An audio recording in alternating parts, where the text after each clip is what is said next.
There you are! You cowardly, two-timing fuck! The nerve you showed me the other night, rubbing that skank in my face! Alright, that's enough, Martha! You've made an enemy of me, Reindeer! Make no mistake about it! I hope you know what you've done! Netflix has expressed disappointment that a legal dispute over the true story claim in their series Baby Reindeer might overshadow the show's focus on serious issues such as sexual assault and stalking. The series, created by Scottish comedian Richard Gadd, is under scrutiny from Fiona Harvey, who alleges that the character Martha is based on her and that the portrayal is inaccurate. Harvey has filed a lawsuit against Netflix.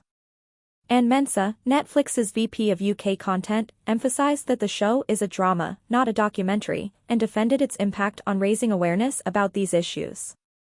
Meanwhile, the show's popularity has led to an increase in support-seeking behavior among viewers, according to Mensah. Watch the full video to know the whole incident. Netflix disappointed if Baby Reindeer true story claim detracts from show. Fiona Harvey previously came forward claiming to be the inspiration behind Martha, alleging the story is inaccurate, and filed a lawsuit against the streaming giant. A Netflix boss says that the company would be disappointed if the true story claim at the beginning of Baby Reindeer detracts from the importance of the series, which touches on issues of sexual assault and stalking.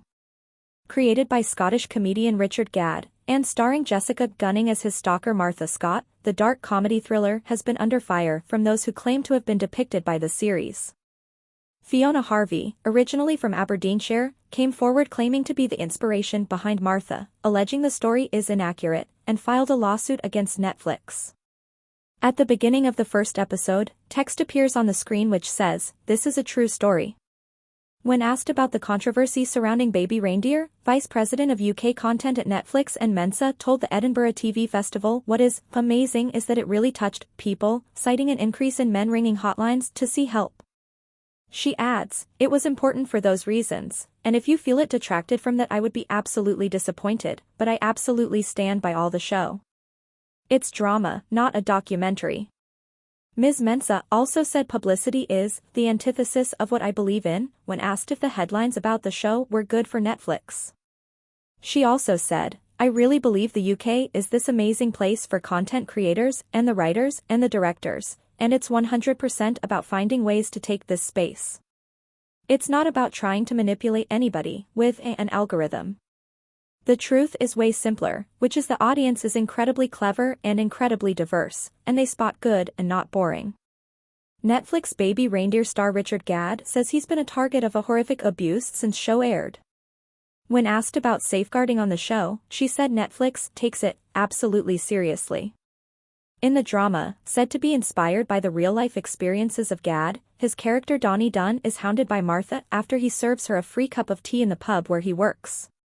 In the TV series, Martha receives a 9-month prison sentence and a 5-year restraining order, which Ms. Harvey has disputed. She said, "The problem for Richard Gadd and now for Netflix is that Baby Reindeer is not a true story at all. I am not a convicted stalker." Earlier at another session, director of BBC iPlayer and Channels Dan McAlpin said that there are dangers about gatekeeping under the new media bill, which updates broadcasting laws for the streaming age.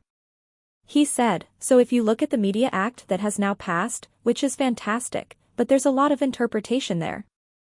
For Ofcom, in fact, it enshrines appropriate prominence for the PSBs, public service broadcasters, in those places." Baby Reindeer's Martha's lawyer slams Richard Gadd after Netflix show lands 11 Emmy nods. But how that's interpreted is still slightly open to question. We need to look at that. In the end, we all want a healthy PSB ecology to live alongside streamers, and that's good competition.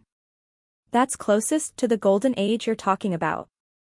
That may not happen unless we ensure that those PSB programs do get seen. So there are some risks there. I do think we need to support the Media Act and make sure it's followed through. He also suggested that tax rules should be changed.